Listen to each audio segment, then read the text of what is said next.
Hi అండి. ఇవాళ పిల్లలకి పెద్దలకి ఎంతో ఇష్టమైన పాస్తా చేసి చూపించబోతున్నాను. అందుకోసం ఒక బౌల్లో వాటర్ తీసుకొని కాస్త ఉప్పు అలాగే ఒక స్పూన్ ఆయిల్ వేసుకొని వేడయ్యాక ఒక గ్లాస్ పాస్తా వేసుకొని బాగా ఉడికించుకోవాలి. ఉడికాక ఈ విధంగా పక్కన తీసి ఉంచుకోవాలి. ఇప్పుడు ఒక ప్యాన్ పెట్టి అందులో కాస్త ఆయిల్ వేసి సన్నగా కట్ చేసుకున్న అల్లం ముక్కలు, వెల్లుల్లి ముక్కలు, అలానే పచ్చిమిర్చి వేసుకొని సన్నగా కట్ చేసుకున్న 1 ఆనియన్ని అలానే 1 టమాటా వేసుకొని బాగా మగ్గనివ్వాలి.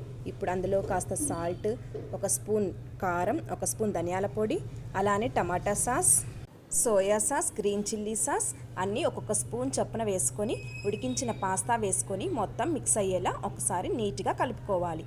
అంతేనండి. ఒక 5 మినిట్స్ మగ్గాక కొత్తిమీరతో గార్నిష్ చేసి సర్వ్ చేసుకుంటే అందరికీ ఇష్టమైన పాస్తా రెడీ. Please subscribe.